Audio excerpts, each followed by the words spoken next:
নমস্কার, আমি সমরেশ সরকার। আপনাদের সবাইকে আমার লার্নিং চ্যানেল থেকে স্বাগত জানাই। তো বেসিক্যালি আপনাদের সামনে আমি নিয়ে এসেছি যে আগামীকাল মার্কেটটা কেমন থাকতে পারে এবং তার কিছু লেভেল আপনাদের সাথে ডিসকাশন করব। বেসিক্যালি জিডিপি ডেটা লাস্ট আমাদের এসছে, সেটা এসছে 7.8%। তো আমাদের এক্সপেক্টেড জিডিপি ডেটা, যেটা এক্সপেক্ট করছিলেন গভর্নমেন্ট, সেটা হচ্ছে 6.7%-এর কাছাকাছি। তো জিডিপি ডেটা বেশি এসছে। এখন বিষয় হচ্ছে কি, জিডিপি ডেটা যদি বেশি আসে, মার্কেটে কি কি ইম্প্যাক্ট বা প্রভাব পড়তে পারে। তার মধ্যে ট্যারিফ টেনশন। মার্কেট আপনারা দেখছেন যে বেশ কিছুদিন ধরে মার্কেট ডাউনফল আসছে, নিচের দিকে এসেই যাচ্ছে নিফটি, ব্যাংক নিফটি। তো যাই হোক, যদি জিডিপি ডেটা যদি ঠিকঠাক বা যদি সত্যিই বাড়ে, তাহলে মার্কেটের মধ্যে ইম্প্যাক্ট করবে সবার প্রথমে ব্যাংক নিফটিকে। ঠিক আছে। তো ব্যাংক নিফটি এবং নিফটির কিছু লেভেল আপনাদের সামনে আমি ডিসকাশন করব। তো চলুন স্ক্রিনে যাওয়া যাক, এবং তার সাথে সাথে গত ভিডিওতে যে আপনাদের যে লেভেল দেওয়া ছিল সেই লেভেলগুলো কেমন কাজ করেছে সেটাও একটু দেখবার চেষ্টা করবো। SC screen. তো প্রিভিয়াস ডেটে আপনাদের আমি যে লেভেলগুলো দিয়েছিলাম সেই লেভেলে দেখুন, সমস্ত লেভেলগুলো কাজ করেছে, কিন্তু তার মধ্যে আমাদের ট্র্যাপও করেছে। কোনো লেভেল 100% তো লেভেল সঠিক নাও হতে পারে, আমি রঙও হতে পারি। দেখুন এখানে আমি কি বলেছিলাম, যে এই লেভেলের নিচে অর্থাৎ 24,487-র নিচে মার্কেট 15 মিনিট সাস্টেন করলে ডাউন সাইডে আসবার জন্য আমি প্ল্যান করছিলাম। এখানে 15 মিনিট সাস্টেন করেছে, সাস্টেন করবার পরে ট্র্যাপ করে উপরের দিকে এসছে। উপরের দিকে যে বলেছিলাম 560-এর উপরে মার্কেট যদি ট্র্যাপ, যদি উপরের দিকে যেতে চাই, তাহলে এর উপরে বুলিশ ভিউ যাব। এখানে 15 মিনিট সাস্টেন করেছে, যদিও ক্যান্ডেলের যে উইক, সে উইক গুলো দেখেই মনে হচ্ছিল যে এখানে ট্র্যাপ করতে পারে, সুতরাং এইখানটাই অ্যাভয়েড করে গেছিলাম। তো এইখানে কি হয়েছে আমার, আমি ট্র্যাপ হয়েছি এবং লস বুক করেছি।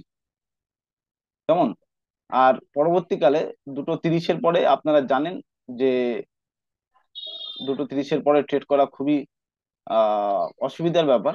তো 2:30-এর পরে পরবর্তীকালে মার্কেট যখন 2টোর সময় এখানে আসে, তো সেইখান থেকে আমাদের একটা যদি লেভেল হিসাবে দেখা যায়, তাহলে আমাদের এখান থেকে যে টার্গেটটা, সেই টার্গেটটা অ্যাচিভ করেছে। ঠিক আছে। তো লাস্ট মোমেন্টে আমি দেখলাম যে একটা বুলিশ ক্যান্ডেল দিয়ে বন্ধ করেছে। তো যাই হোক, তাহলে প্রথম trade loss, second trade capture করা সম্ভব হয়নি, থার্ড ট্রেডও ক্যাপচার করা সম্ভব হয়নি, অর্থাৎ শুক্রবারে কোনো ট্রেড সফল হয়নি, এবং একটা ট্রেড এক্সিকিউট হয়েছে, একটাই সেল এসএল হয়ে গেছে। ঠিক আছে। এবার চেষ্টা করবো আগামী দিনের যে মার্কেট, সে মার্কেটটা কেমন আমরা দেখতে পারি। ঠিক আছে। জিডিপি ডেটা ইম্প্যাক্ট আমরা ব্যাংক নিফটিতে দেখবো। ব্যাংক নিফটিতে সবার প্রথমে একটা লেভেল ডিসকাশন করব, সেটা হচ্ছে জিডিপি ডেটা সত্যি যদি পজিটিভ আসে, যদি কোনো ছেড়ছাড় না হয় জিডিপি ডেটার সাথে, তাহলে এই যে লেভেল, এই লেভেলটা আপনি মার্ক করে, আমি প্রথমেই মার্ক করে রাখবো 24,602, এবং এই 24,800, এই যে 200 পয়েন্টের যে লেভেল, এই লেভেল মার্ক করে রাখবো। তার কারণ হচ্ছে ইম্প্যাক্ট কিন্তু জিডিপি ডেটার ব্যাংক নিফটিতে বেশি করবে, এইটুকু আমি নো ট্রেডিং জোন, এর মধ্যে হাতই লাগাবো না। ঠিক আছে। এর মধ্যে হাত লাগাবো না। যদি মার্কেটকে আমি 53,800-র উপরে পাই, তাহলে আমি বুলিশ ভিউতে যাব। প্রথম টার্গেট থাকবে 54,000, সেকেন্ড টার্গেট থাকবে 54,200, অ্যাকর্ডিংলি 54,300 বুলিশ ভিউতে যদি যাই। ঠিক আছে।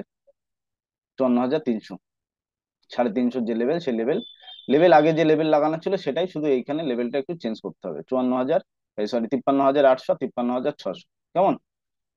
ডাউন সাইডে যদি, যদি ইম্প্যাক্ট করে জিডিপি ডেটা ব্যাংক নিফটিকে, তাহলে ডাউন সাইডে যদি যায়, তাহলে শুধুমাত্র 53,600 নিচেই নেগেটিভিটি আসবে, এবং প্রথম টার্গেট 53,400, সেকেন্ড টার্গেট হচ্ছে 53,300,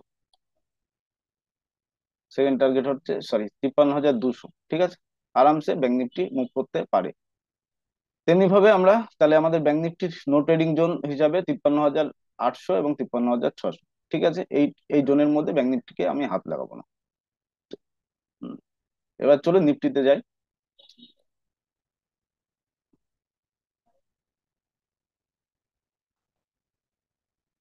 নিফটিতে আমরা নতুন যে লেভেল, সে লেভেল যদি দেখতে চাই, তাহলে নো ট্রেডিং জোন হিসাবে যে লেভেল দেওয়া যায় সেটা হচ্ছে 24,406 400, আমরা একটা লেভেল আমরা এখানে রাখতে পারি। এবং তার সাথে সাথে আমরা দেখব যে একটা লেভেল ডিসকাস করব, সরি।